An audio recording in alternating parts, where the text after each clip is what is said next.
Frolo is the app that several thousand single parents say has been life-changing for them in the most profound way.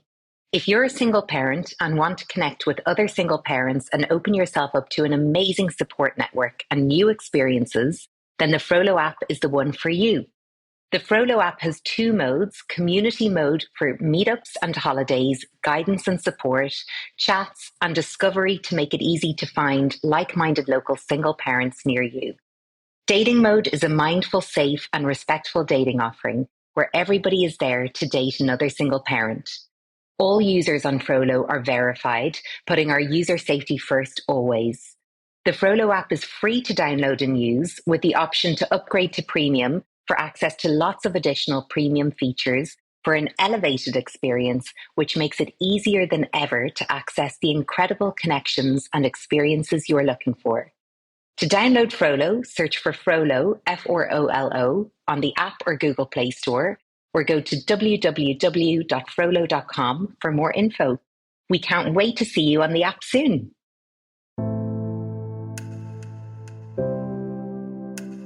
Hi there, and welcome to Frolo, the Single Parent Podcast. I'm your host, Zoe Desmond, single parent and founder of Frolo, the Single Parent Community app. Frolo is all about empowering the single parent experience through friendship, community, and support. And this podcast brings you conversations with other single parents about their experiences and the challenges and rewards that go hand in hand with raising a child by yourself. There are so many different aspects to single parenting, and I think it's about time we put a more positive spin on the term single parent, because one thing is for sure, single parents are truly incredible. I hope you enjoy this episode of Frolo, the Single Parent Podcast. Hi, and welcome to another episode of the Frolo Podcast. Today I am chatting to Kaytee Jones, otherwise known as the Nurse Mom on socials. Kaytee is mom to Jaxon, who was born with a life-threatening illness and multiple syndromes. Kaytee, it's so lovely to reconnect. The last time we saw each other, we were just mentioning before we started recording, was the Frolo Mother's Day event, which was 2 years ago. It's unbelievable. Time has absolutely flown, but it's good memories. It's good memories. It was such a great night, and it was just, loved having you there. It was such a great crew. It was really special. It was. Everyone was so lovely. You did it so well, and everyone got to interact and engage and chat and meet new people. It was great. It was the early days, wasn't it? It was very early days. It was actually pre the app even launching at that time. So Kaytee, how are you first and foremost? How are you and Jaxon after the insane year that we've had? I think just like everybody else, just a bit numb inside. Yeah. It's just a bit desperate for normality, a bit, well, more than a bit drained. And just, there's not been any excitement for a long time, has there? There's not been things to look forward to, and just the joys of life have been sort of back to basics, haven't they? Absolutely. And, I can only imagine that for some people, it's been significantly more testing and challenging than others. So I'm sure you've felt like you're in that category. So how old is Jaxon now, Kaytee? He's 3. He'll be 4 in August. Okay. And how is he at the moment? He's okay. He's doing all right. He's attending a special needs school, which is great. He absolutely loves that. And it's so nice to see him have so much joy when it comes to something and have another network of support. The teachers there care about him so much, and that it just means the world. We've just got out of hospital again. He was in last week. And obviously that's just a bit of our normal, really. I think he's been in about 4 times during the pandemic. Which is obviously the last place anyone actually wants to go at this time.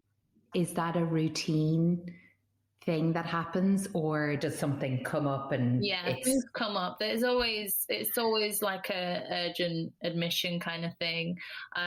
Mainly he's got kidney problems, and he doesn't control his electrolytes well, which keep our whole body functioning essentially. And he vomits every day, has done since he was born, which is another battle that I'm fighting at the moment to try and get answers and investigations and things. But one of the things that triggers him to lose things that he needs essentially, and that his kidneys already get rid of, that we all maintain ourselves quite normally. And so often he could just catch a common cold or a bug or anything, and if it makes him vomit that little bit more than he already does normally, it can become quite urgent quite quickly. And so we end up in hospital. Last year he was on the high dependency unit. And just an example really, he was vomiting slightly more, so I thought, oh, right, he's a bit off, I need to get him checked over. And usually it's that he needs a blood test to check that his kidneys are managing the things that his body needs.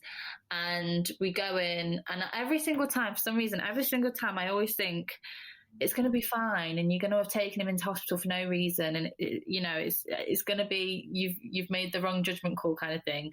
And every single time it's not. Every single time he does need he ends up getting admitted. But on that occasion we had carers, and they were overnight with him, and I think we had a couple of hours left of the night, and I thought, right, he's in A&E. I'm used to this, because although it's urgent, you get quite familiar with the process of what needs to be done to get him back to stable or to get him back to normal.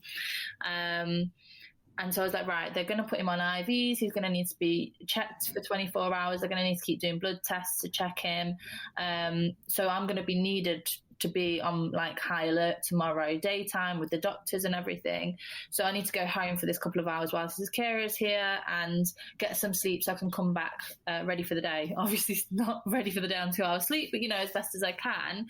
Yeah. And I was driving back, and the carer messaged me, and she was like, oh, he needs to go to the high dependency unit. And I was like, what? Why? And she was like, I says, I'm on my way. Just tell them I'm on my way. And she was like, okay, they're waiting for you. So obviously I'm, rushing there as quickly as I can. And then I pulled up at the car park, and she was like, Kaytee, they're not waiting for you. He's going.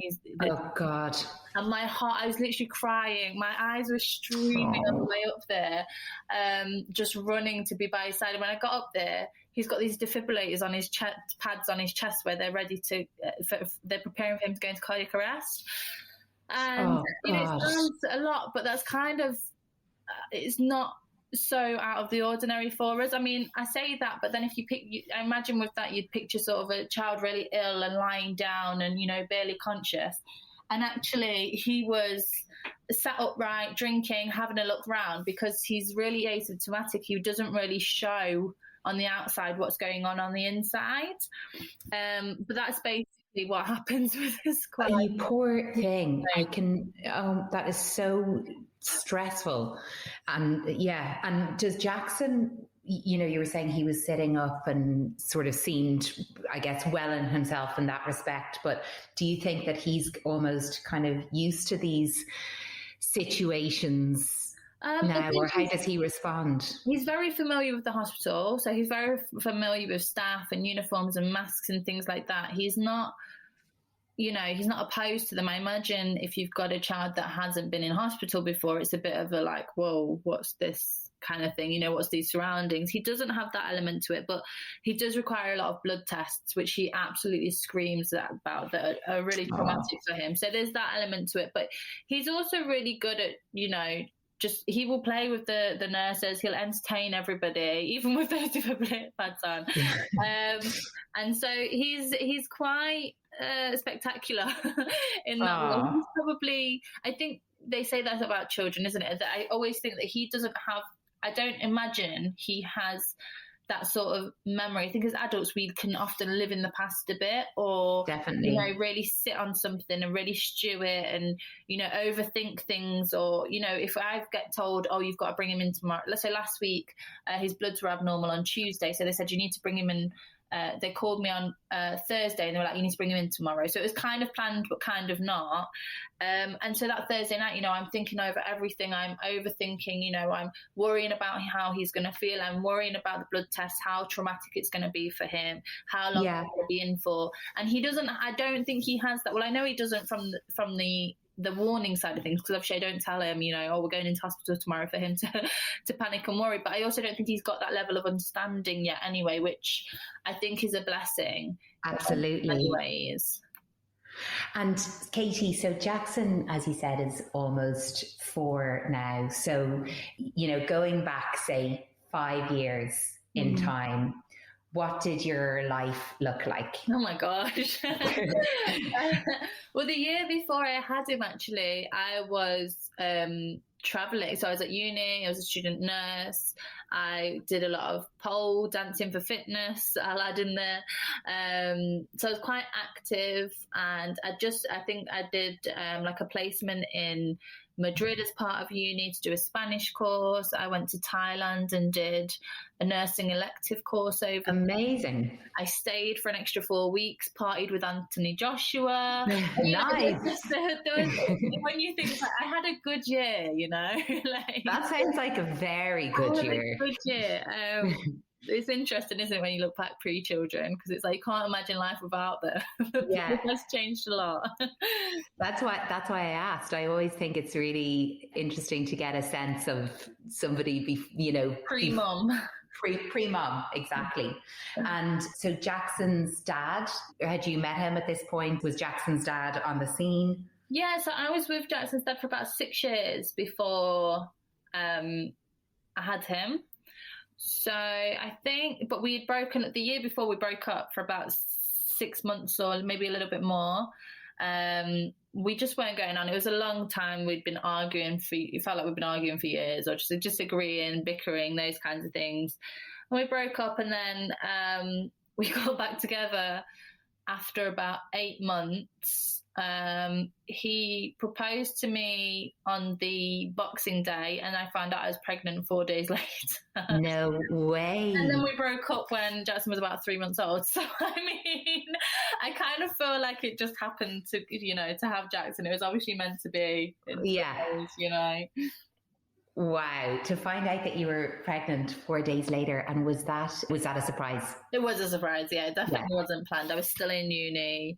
But I had a diagnosis of PCOS, polycystic ovarian syndrome. Right. And so I was just between all these different varieties of hormonal contraception and which one would work for me. There's so many different types and so many different things that play havoc with your hormones, and so many different symptoms to different things. I tried the pill, the patch, the injection, all these things. So I was in between some of those, and yeah, it happened. And so, sorry, when did you say that you and Jaxon's dad broke up? Were you together during the pregnancy, or was it after the pregnancy? We broke up the year before. So let's say the year he was conceived. He was conceived at the end of the year. That year, like the summer, the spring, we were broken up. We got back together. Okay. He was conceived. We got engaged. We were together for the pregnancy, but it kind of felt like things had gone back to how they were before we broke up, if that makes sense. The big arguing, they're not seeing things the same way, and all that jazz. So by the time you had Jaxon, were you doing it on your own? So Jaxon's dad was there we were still together up until Jaxon was about 3 months old. Okay. But his dad lived in London, which was the long distance, and the questioning why you just question each other's decisions, don't you, a lot sometimes when things aren't going so well. Mm-hmm. And so he was working in London. His family were in London. We met in Nottingham the 6 years prior, and then I'd gone off to Leicester for uni, and he'd gone back to London where his family were for work. And yeah, it just wasn't working out so well. We were just bickering. So when he was born, Jaxon's dad was there for the birth. He was a great support for the birth. And I think me and Jaxon, we went into hospital when Jaxon was about 6 days old. And And his dad had been around for the first week, but then he had to go back to London the day before for something or other. Again, probably another cause of another argument of why. And he went into hospital, and then his dad would kind of be back and forth between the hospital and London. So it just, I basically lived in the hospital with Jaxon. So when did it become apparent that Jaxon had complications and health issues? So during pregnancy, I was deemed high risk because I had a lot of excess fluid called polyhydramnios. So I had to have frequent scans. So I think they were about every 4 weeks, and then towards the end every 2 weeks. But every test that was sort of done to question why there was so much fluid came back as negative. So any sort of thing that they basically looked up to see if that was it wasn't. So there was kind of like an inkling there during pregnancy, I'm high risk, there could be some complications, but we just think it would never happen to us. So I don't really remember ever being very concerned during pregnancy. I think anything that did come up was sort of something that would be, there was one thing that came up, which is an infection called CMV, which can cause disability. And that caused me loads of stress at one point of my pregnancy, but it came back negative. So that kind of brushed that off. And then after that, it was more things like, he might need some kind of surgery when he's born because there might just be a blockage in his tract, which is making the fluid just gather.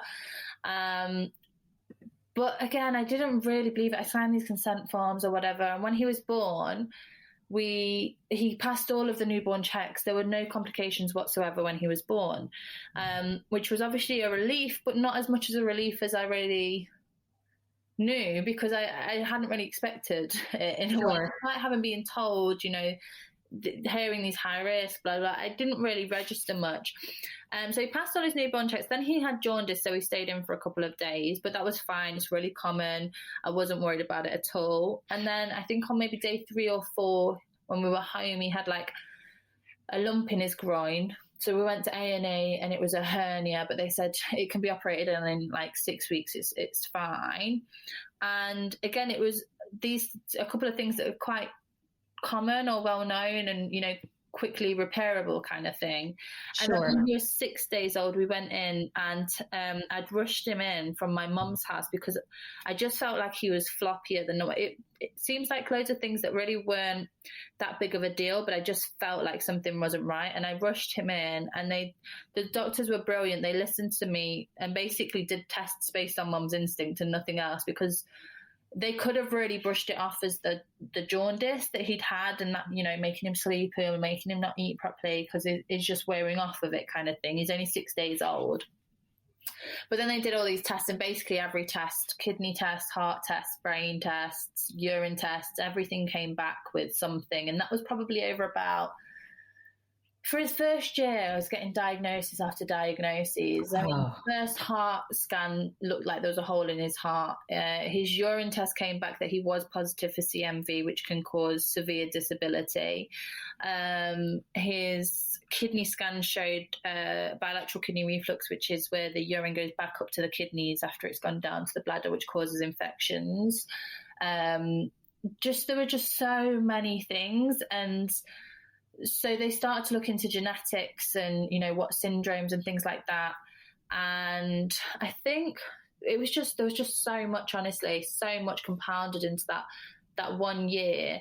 And I think when he was around 3 months, he'd been in for bronchitis, and he was on oxygen, and he was being tube fed, and we never got back from he breastfed and bottle fed for a very short period of time, like a matter of weeks, and he never seemed to get what he needed from it. And eventually, when he caught bronchitis and was on the oxygen, they needed to tube feed him, and he never went back to the bottle since. And when he was in for the bronchitis, before we got discharged, because we had been discharged previously, and we would just literally get out for a matter of days and bounce back in for something else.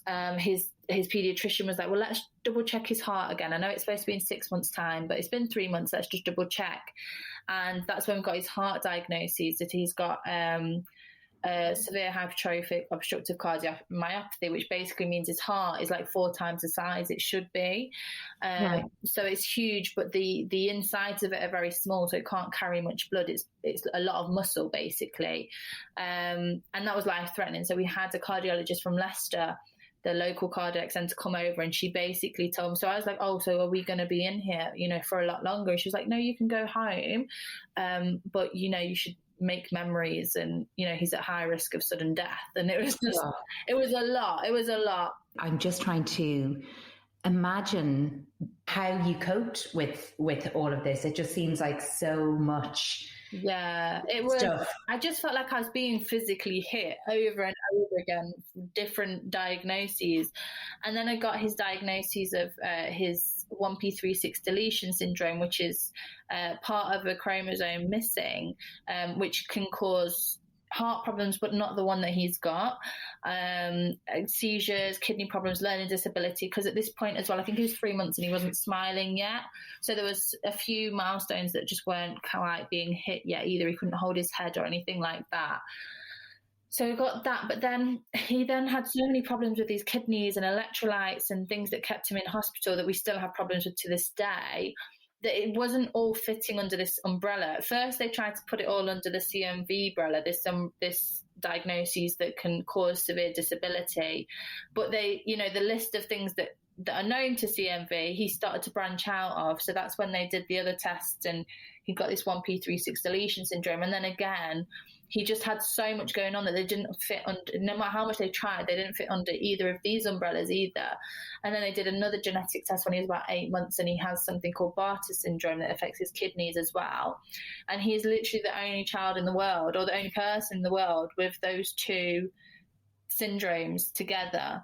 Wow. Which makes it really difficult to sort of predict the future or to know how they interact with one another, because there's no evidence of it. There's no one else that's lived through it or gone through it. But I guess as well, like, to start the question of whether his dad was around at that point, I remember getting the heart diagnosis and being on my own in the hospital with him, and I'd just been told, he's at high risk of sudden death, and you need to do CPR training, and you can go home, it's fine, but make memories, do all the good things. They were referring us to a children's hospice. We had bereavement nurse get involved. And I remember calling his dad and being like, they've just told me this, like, I need you. And he was like, I think it was like a Thursday or a Friday, and he's like, oh, okay, I can get there on Tuesday. And it was just like, it was one of those huge things that I really needed to turn around and be like, I'm on my way, I'm going to be there. And he didn't, he couldn't, or he didn't. So there was just a lot. And I think any couple would probably struggle with that was going on, never mind a couple that were already, absolutely. Well, yeah, I think having a baby, even without health complications, puts pressure on a relationship, but then I think with the amount of stuff that you were going through, the long distance, and then of course it's understandable there was strain. But I'm just, again, trying to kind of piece together in my mind, like, how did you get through that time? Because that's so much for you to deal with, the pressures of being a new mom again, anyway, even without all of this. But then it's so much that's thrown your way bit by bit. Like, and a relationship breakdown. Yeah, I think it was a lot. And I remember at the time almost feeling numb to it, because I was saying to any professional that I could get my hands on, like, are there any, because we pretty much lived in hospital. We would get discharged and we'd bounce back in within a matter of days, and then we'd be there for God knows how long again, getting more and more diagnoses. And I remember grabbing just any health professional and being like, is there any counselling service? I desperately need some kind of therapy, because although I'm not breaking right now, it's going to happen. I'm sure of it. Like, logically on paper, I can see everything I'm going through right now. And I shouldn't be handling this how I am. And I'm scared about when that time does come, that it all crumbles down. And there was just nothing. The best I could get was a nurse saying that they'd sit down with me and have a chat with me, which is, of course, absolutely lovely. But I felt like I needed that someone with the qualifications and the structure to provide me, to help me get through any like PTSD or a grieving process or anything. But that just wasn't available. And I guess I just didn't have a choice. Like the majority of time, it was just me in hospital with him. And if I wasn't there, then who was? Do you know what I mean? So yeah, it was literally, you know, and then I'm looking at this brand new little baby that's struggling, and I'm the person that he's looking at, you know. So I guess it was just he always came first, of course, naturally as your child, and so there just wasn't a choice. You just got to keep going. It becomes your normal in the strangest way.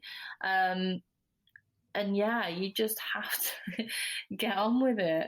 I will say I did meet somebody, which is really odd. And right now, I'm no longer with that person, but I was with them for 2 years, really on from Jaxon maybe being about 4 or 5 months old.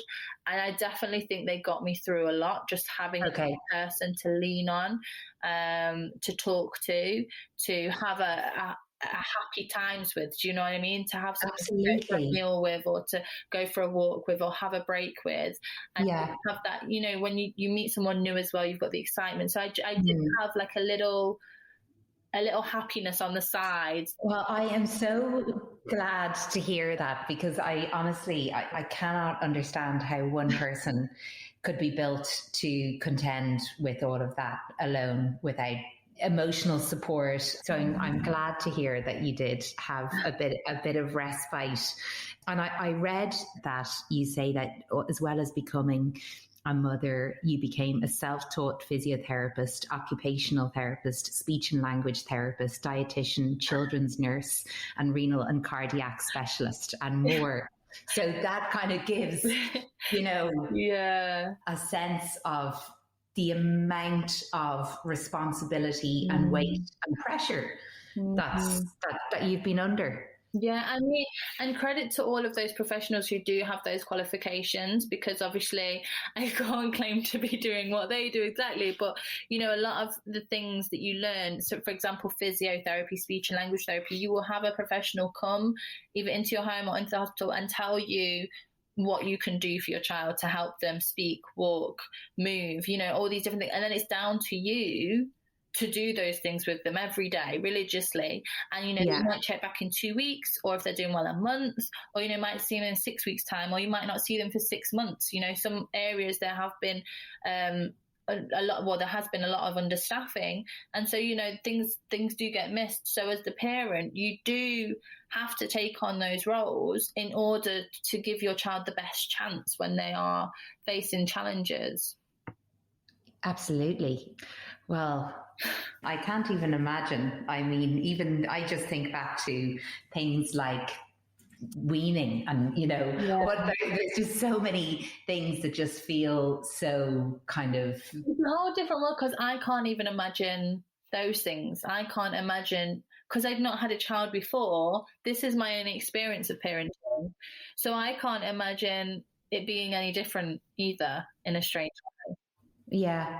And what would a typical day with Jaxon and his care needs look like? So we start the morning with medications. All of his medications have to be given at set times, and a lot of them interact with each other, so they have to give it separately. For example, some should be given with food, some have to be an hour before food. So typically an hour before his, should we call it breakfast, it's just a milk formula, prescription milk formula. I have to do 2 sets of medications, then a tube feed over an hour, from like 6:30 till 7:30. At the moment, because he's going to school, he'll then have more medications, and then he'll get on his school bus, which is cute, and go to school. And usually if it's a school day, that means I am writing emails, taking phone calls, doing what the admin side of things that I need to do for him. I mean, right now I've just spent an hour writing a complaint, unfortunately, because of something I've been chasing for a year now that's not been done regarding his vomiting. And that's fairly common. Other things like phone calls with those therapists that we just mentioned. He's got a meeting with his speech and language therapist after this. And then he'll come home. We'll do more feeds. I'll liaise with school about how many nappies he's had, because he's still in nappies, and due to his kidney problems, I need to keep monitor his input and output. how many vomits, if he's had any vomits at nursery or at school, and then he'll come home. We will do bath time, playtime, whatever time for an hour, whatever he wants to do, or a walk, and then he has another tube feed for an hour before more medications, and medications with that feed as well. And he has to be in a chair for all of his feeds that last an hour, and sometimes if he's nauseous they'll go on for 2 hours. They have to slow the rate down so that they're going a bit slower, to try and prevent any vomiting, but that is a daily occurrence for him. And then bedtime, there's also a lot of his gastrostomy site where the tube goes into his tummy, so there's dressings around there, there's looking after the skin around there, and we have problems with that at the moment with it leaking. So I've got a lot of phone calls with gastrostomy nurses. I've just spoken to one this morning actually about different dressings to try and the surgical review and things like that. And then bedtime, he's actually a really good sleeper generally, and will sleep through, but regardless of that, he still has medications due at 8 p.m, 9 p.m, 10 p.m, and midnight. And he has a bottle of water overnight that he drinks orally that has medication in it as well. And he's currently losing weight, so I have to do a late night feed as well between 11 p.m. and 12 a.m. Because you can't squash them closer together or he'll vomit again. So do you have carers that support with that at the moment? At the moment we do, and we have done, but it's been an ongoing battle. As I'm talking to you now, we're in a bit of a strange situation. Well, we often are, because they told us they were stopping in January. I appealed it. So we had sort of a discussion in February. They were supposed to get back. No, we had a discussion in January. They were supposed to get back to me mid-February to tell me what was going on, and I've not heard from them. So I feel like I'm constantly winging it with them, to be honest. At the moment, they're still coming, and we've still got them, but I don't know how long that'll last. I mean, last night we had a carer, and she said, he was up for 2 hours in the night screaming, because also he's on a really high dose of potassium medication at the moment, which burns his stomach on the inside, so he screams in pain after he's had it. And it also, because of the problems we've got with his gastrostomy, it leaks out and burns his skin as well. So that's really problematic. Plus he keeps having vomits in the middle. It tends to be about 11 o'clock at the moment, so his feed won't go on till 12 o'clock, which means the feed's from 12 till 1, and then this all starts again at 5 o'clock. So it's a lot. And he also has about 7 nappies overnight at the moment. Wet and dirty. So we've got carers at the moment, but God knows how long for. And are they coming in every night at the moment? They do 4 nights a week. Okay. Yeah. Okay, so then the other 3 nights, he's in my bed with me. Just trying to plow through. Yeah. He is a delight, though. I want to make that clear. He's absolutely such a joyful child. He's a pleasure to be around. I know. I see every time I see photos or videos of him, he's got such a beautiful big smile and his big, gorgeous, expressive eyes as well. He looks joyful, and he's doing so well compared to, if I look back to that 3-month-old Jaxon, where he had all of these diagnoses, and he still obviously got the list of diagnoses, but it really didn't look good. People didn't think he was going to live past a year. In reality, they were the conversations that I had with professionals, and he is doing so well, even cognitively, and his learning and his interaction with people and his speech and his physical mobility. It's not where another 3-year-old would be at this point, but that's absolutely brilliant for him. And obviously the fact that he's so happy just makes everything so much easier. I think as parents, there's a lot measured on our child's happiness, no matter what the situation, navigating sort of single parenthood, and I suppose sometimes having crisis of confidence of, is it hard for, my son Billy, kind of, the co-parent, or different elements that come with that. And it's always kind of comes back to, is he happy? Is he happy? Yeah. And so you've done some amazing kind of advocacy work around Sen. And I know you were on Good Morning. Was it last year or the year before? I think it was the year before, actually, 2019, I think. Yeah. That seemed to be a really great way of raising awareness. Did you find that had a sort of useful impact? I think it's always helpful to see other people in your position. So I might not know personally, but I know that like those days when I was in hospital, I used to beg, is there anybody else in my position? You know, I'd ask the professionals and they'd be like, oh no, I don't know any parents in your position, just because I was on the wrong wards really. But you know, all of the apps at the time that I had, you know, Emma's Diary or Bounty, the ones that you go to back then, there was, I remember searching their websites and there was nobody in my position. There was nobody with a child that had medical needs or disabilities at that time. And it just felt so isolating and alone. So all I ever really hope is that somebody can see that and just be like, oh, it's not just me, you know. Or they could maybe on this morning, when I went on this morning, the whole reason of me going on there was because they were cutting carers and I was saying, I cannot do this. Like, I cannot do this without carers. My main concern was him. Like, one person cannot provide the 24/7 care that he requires. As much as I would absolutely love to be able to do that, I have to admit I'm not superhuman. I do need to support at some point. I will crash. And when I do, it's going to be him that misses the medication. Absolutely. That chokes on his vomit and I'm not there to sit him up, you know? Yeah. And so that was more about a fight for his rights, really. And I think I would hope that just seeing somebody else put their foot down and say, no, that's not acceptable, my child deserves better, would give somebody else the oomph, you know, to be like, okay, I can fight this, you know, I can argue this. Like, it's not just what they say goes, you know, that I can argue and stick up for myself and my rights and my basic human rights. And so I would hope in that way it has. I can't say for certain. I mean, I've had Of course it has, Kaytee. Of course it has. There was such a huge wave of,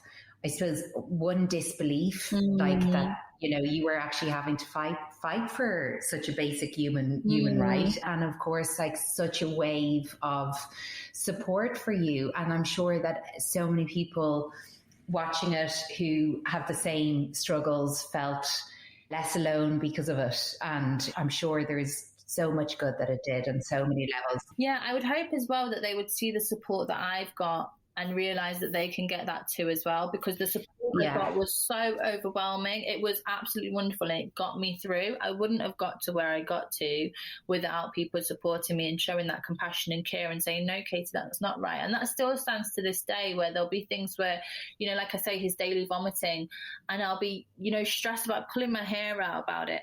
And it'll be the people that message me and say, no, it's not right. It's not right. Yes, put a complaint in. That just give me that validation and that little piece of hope that actually, no, I should send that complaint. You know, I'm not a bad person for saying absolutely about, because it can become like that, can start to feel like that, because nobody wants to keep complaining and keep saying, oh, I don't get this, I don't want. You don't want to be that negative Nancy.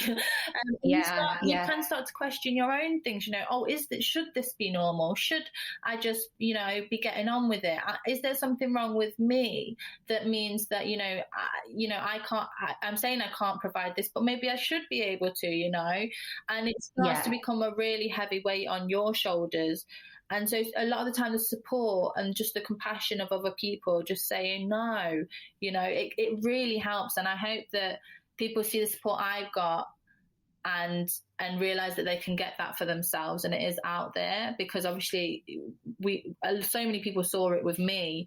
How many people a lot of people weren't in my position that stood up and said no, and, you know, and egged me on and helped us get to where we are. So I guess it's just restoring faith in humanity, really. Absolutely. And just speaking from kind of, you know, my position as a single parent, and the reason why I created Frolo was to have support in the single parent experience. And it has been an absolute game changer, because just having access to other people who can understand what you're going through, and, you know, where you can support each other, where you feel less alone.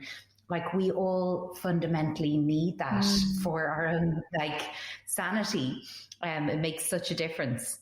So speaking of which, what do you do for self-help, and how do you fit in anything for yourself. I hope that you have some Kaytee hacks on how to make time for yourself. I think, do you know what? I just let it go. I think there's so many like, do this, do that, do the other. And I think it all boils down to do what you need to do at that time. You know, sometimes I'll be like, oh, I really need to run myself a hot bath later and just relax.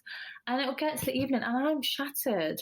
And going in the bath feels like hard work. And I'm just like, oh, just go to bed. You don't need to go and have that bath to feel self-care. Self-care is actually what your body needs, which is sleep. Just go to sleep. You know what I mean? So sometimes I feel like we can tell ourselves, you know, do that face mask, and actually what you're telling yourself is to do more things. I totally hear you. to provide yourself a safe care. So I think a lot of the time it is just listening to your own body and just standing up for yourself is definitely self-care as well, and saying, no, I can't do this, or no, that's not okay, is definitely a huge part of it. But finding time for me at the moment, his dad sees him at the weekends, so that definitely helps. Great. A huge amount. But then in those times it's just like, what do I do? I feel a bit lost, to be honest. I'm sure you can relate as single parents of like, what do I actually do? The contrast. It's hard. It's a hard balance.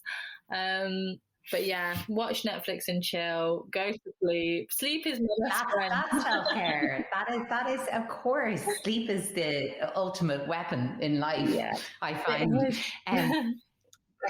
And I know that you and Jaxon have been on some amazing trips together. Yeah. So speaking about like some of the fun adventures that you've had together, which might kind of encourage other parents in the same situation to give them confidence to do some of the things that you've done. Yeah, you're a brave woman, Kaytee. I mean, I like, even just as a single parent, I find, well, a lot of single parents, I think, find travel to be a daunting prospect sometimes. But you've just, absolutely gone there, taking the bull by the horns. And I can't remember where, was it Spain?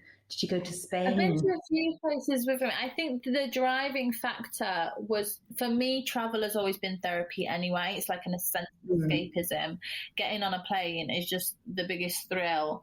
So that was pre-Jaxon anyway. And then when he was born with so many complex diagnoses and, you know, I had his life hanging over my head. The only thing I wanted to do was travel the world with him. That's all I wanted to do. I remember at one point sitting down with a nurse and we were waiting for a genetic result, and the result was that the doctors expected that it was this one condition that gave him a year to live. And I remember saying to her, like, if they say that, I need to get him out of here. Like, I don't want him to spend the year in here. I need to get him out of here, and I need to take him around the world. I need to get his feet in all the sand, his whole body in the sea. You know, that was my motive the whole time. And so when it came, so that test came back negative, thank God. But obviously he still had the hospice involvement and the child bereavement because of his heart condition. And that is, to this day, is still a life-threatening condition for him. But it kind of just drove me. There wasn't sort of the time to wait, you know, it wasn't the time to think about it and, you know, weigh up all the pros and cons. It was just, I'm going to do this. I don't know how. I don't know, you know, I don't know the logistics of it, but I'm going to do it. And at first I was with my partner. So I think when we went on holiday, we'd been together for about 6 months, and Jaxon was 1, which was really early days, but he had become really quite, because I was living in the hospital, he would come and, you know, bring me food. He brought me Mother's Day gifts, you know, the lot. And so we went on holiday with him for the first, so that was a huge help that there was someone else there. And he would do like the night feeds and I would do the day. And then we went on holiday about 6 months, maybe 4 months, 4 or 5 months later, the following January. So we went in August and we went in January to Cape Verde, and I had an argument with this partner and they left me. Oh no. Left me on the island. On the holiday? Yeah, and I would never, ever, we went to Cape Verde and I Googled it at first and it said that, because I had to check there was a hospital there, and it was like, yeah, there's a hospital. Then when we landed, it turns out Cape Verde is a number of different islands and there was a hospital on one of the islands. So I was absolutely freaking out, because if I was ever going to travel with Jaxon on my own, I would have thought of these things. Course. I probably would have gone somewhere much, much closer to home, Spain, Europe, somewhere like that. And I kind of got thrown in the deep end then, because I was there and I was on my own and I just had to get on with it. And I think a lot of my life has been, backed into a corner. You don't have a choice. There's no thinking about this. Just get on with it. And I did a vlog on YouTube. It's still there for this particular holiday. And in the vlog, I'm saying, whilst my partner at the time was there, I had booked for us to go on this catamaran trip. And, it would have been the three of us. And I'd still got these tickets, but he wasn't there anymore. And I was like, I can't go on a catamaran with him. And I was like, can't I? And I was weighing it up. And the night before, I was like, no, I'm not going to do it. It's not worth it. I take enough risks, like whatever. It would just have to go to the beach or something. And I woke up in the morning and I went on the catamaran. I didn't, it was absolutely bonkers. I was on there with this feeding tube and this child with all these medications on my own in the middle of nowhere in the sea. And it was a day-long thing. And then from that, I think after then, I don't have family in Madrid, but I au paired for a family in Madrid a couple of years before, and I'm still in touch with them. And they were always saying, come and stay with us. So I said, oh, can we come and stay with you? So my next trip, I took him to Madrid, and they were at work and stuff. So we had the home base and we had the familiarity of people that I knew, a family that I knew that could speak the native language, that, would know where a hospital is or what to do if we needed to go to hospital, that kind of thing. And then I think the next one was I took him to Dubai on my own eventually. And that was probably the biggest one. That was the hardest as well, because I was blending foods at that time. Instead of giving him the prescription formula through his tube on a pump, I was blending real foods to put through the formula, and it was quite complex. Wow. I needed like an apartment, so I couldn't stay in a hotel where, no matter what was going on and how tired we were, I could go down to the restaurant and, it was all inclusive, you'd eat and whatever and get on with stuff. It was like, you're still doing the same things you do at home of cooking and cleaning and washing. So that was actually, it was harder than expected, but every single one has been worth it. And every single one, the memories have outweighed the difficulty of it. And I just think if I can do it with Jaxon, with his list of diagnoses, with all of his medical insurance needs, with, the threat of X, Y, and Z, anyone can do it, honestly. Like, it's absolutely, you just got to take the bull by the horns and just book it and go, and you won't regret it. I love that. And so where is on your bucket list for you and Jaxon after COVID times when we're on the other side? I know, it feels so strange now thinking about travel after everything's gone on. It's so hard. Do I was looking at, I really want to take him to the Maldives, but I think that might be slightly out of budget. I think, aim high, dream big. But otherwise, I think I'd quite like to do European city breaks with him, Italy, France, Spain, those kind of things. But then again, I always tell myself, actually, it's a lot easier to do your Spanish or European or anywhere all-inclusive hotel package holidays when you're taking a child on your own, because you know that you can go to the restaurant and grab some food, or you go to and get a drink. Do you know what I mean? Exactly. It's everything being, you're across a path to the restaurant and to the pool and everything's really close in proximity. So I don't know. Who knows? We'll have to see. Have you got any trips? Any ideas? Do I have any trips in the pipeline? I can't say I do, Kaytee. I've been too nervous to even think about planning anything, because it's just been there's no real confidence around booking anything right now. But I think the first trip will have to be back to Dublin to see friends and family. But I just don't know when that's going to be. It's such a strange time. Look, this time next year, we will all be on our summer holidays, having the time of our lives, I hope. So. Yeah. And so what would your advice be to somebody who is, say, at the beginning of their journey with a child that has SEN needs? I would say take it day by day. Don't, you can spend hours and hours researching and just give yourself a headache. And I think there's definitely a balance, but it will come with time.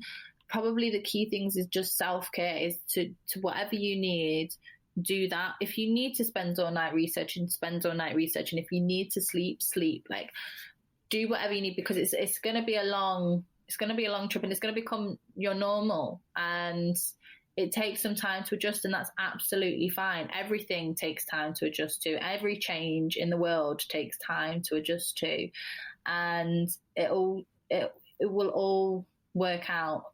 And you won't believe it, but it will. Form a support network, blog, then get out, write. If you need to write it down.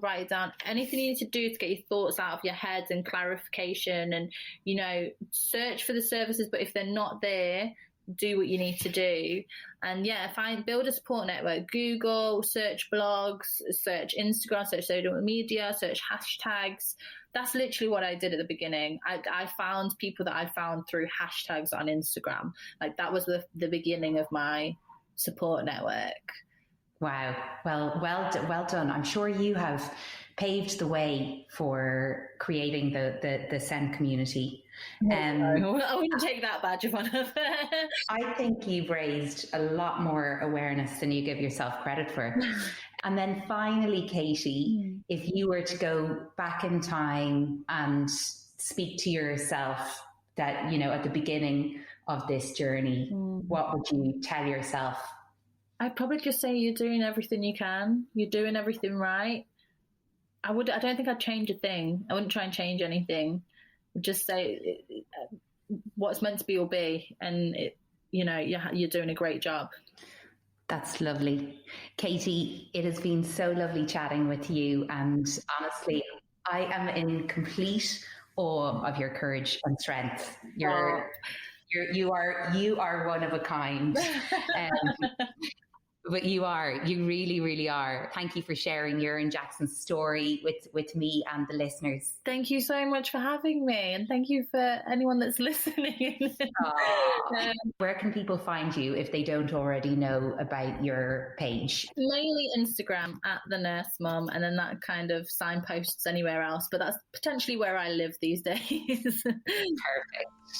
Amazing. Okay, Kaytee, well, thank you so much. Thank you so much, Zoe. You're doing brilliantly yourself. Oh, thank you. And thank you, everyone, for listening. See you next time. If you would like to connect with other single parents in your area, as well as a wider community of single parents, and access support and advice easily, download the Frolo app and join us. Otherwise, head to our website, www.frolo.com, and sign up to our newsletter to stay connected to us. All the links are in the show notes. To help us reach more single parents, it really helps us when you subscribe to this podcast and leave us a rating and review. So we would be really grateful if you could take a minute to do so. You've been listening to Frolo, the Single Parent Podcast, and I really hope you enjoyed this episode. Until next time, have a great week.